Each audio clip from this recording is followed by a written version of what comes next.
Hello and welcome back to Focus Atlanta. Again, thanks so much for continuing to watch. We're going to close out the show talking about your wealth and generational wealth. In fact, I'm here with Olivia Ewing, and we're going to talk a little bit about the Great Wealth Transfer.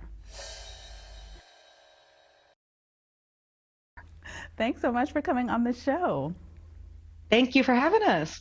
Absolutely. I got to say, as we're thinking about things that we need to do for our future and for the future, many of us for the future of our children, we're wondering if there are any tips, any things that we should be doing better. Absolutely. So when we talk about the great wealth transfer, about 50% of Americans are expecting to receive an inheritance in the next 10 years. However, not many of those people are having conversations ahead of time. Okay, so what we're not doing is having the conversation with the children to show so that we could lead to their success. Is that right?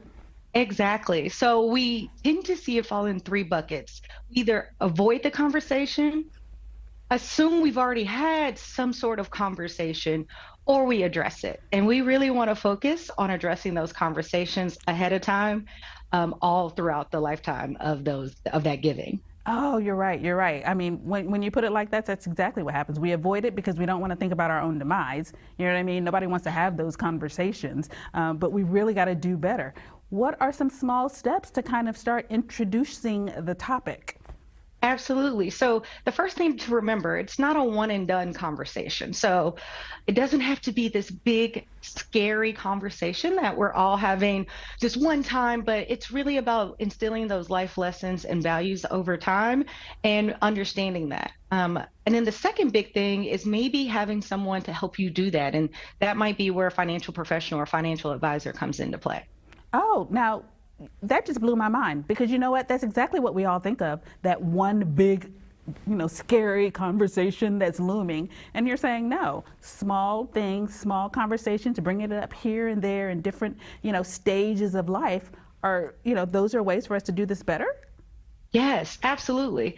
And like I mentioned, you might need different things at different times. So, as a financial advisor, we help people sometimes set the agenda. Sometimes we're moderating, sometimes we're coaching, sometimes we're educating, and sometimes we're helping plan. It just really depends on where the family is and what that might look like. But having that third party outside perspective really does help lead some of those conversations, again, that we're either avoiding or assuming. Oh, I love that. And the way that you put it just then, it kind of gives us stages. Because again, for some people, okay, I've covered this and I'm doing good, but no, maybe you haven't covered the next step and maybe you haven't, delved into the next area. Having a professional to kind of guide you through it is so much more helpful.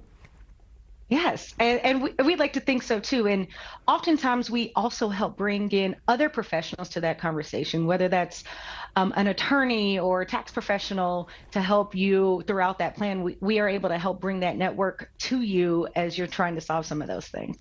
Okay, so with your clients, could you maybe even put us kind of on a schedule? Hey, this is the time that we need to have this conversation. This is when we need to start moving into this, different bracket of this conversation now that your kids are in college or now that your kids are about to graduate college, to kind of keep us on track. Yes, absolutely. There are definitely life stages and phases that we help guide people throughout their lifetime. So, again, it's not a one and done conversation. It's an ongoing conversation. But as long as we're continuing to address it and help guide our family, we really just want to make sure that everyone ends exactly the way that they intended to as we're passing on those precious dollars. Absolutely. Okay, then I'm going to have you close out with what you would say to someone who kind of thinks like, oh no, I've already blown it. I haven't had that conversation yet. My kids are already in college. Like, oh, the panic sets in for a lot of us, I got to say, Olivia. So what do you say to take us off of the ledge, back us off of the ledge, and, make sure that we still have time to do this? Yes. So when I mention avoid, assume, or addressed, assumed is the most common one. So we assume that everyone thinks the way we're thinking as we go through that, and that's probably not the case, right? There's some nuances that might be there, and these can be really simple. Just start somewhere. And if you need that professional to help you do that, it's never too late. Sooner rather than later, of course. But if you haven't already started those conversations, you can absolutely pick up right from there and just say, hey, I saw something that mentioned about generational wealth, like, stand to inherit some things. Let's chat about it. And it's Oh, really that simple. oh, I love it. Thank you so much for coming on the show. Olivia, it was a pleasure to Anytime. meet you. You too. Thank you so much for having me. Absolutely.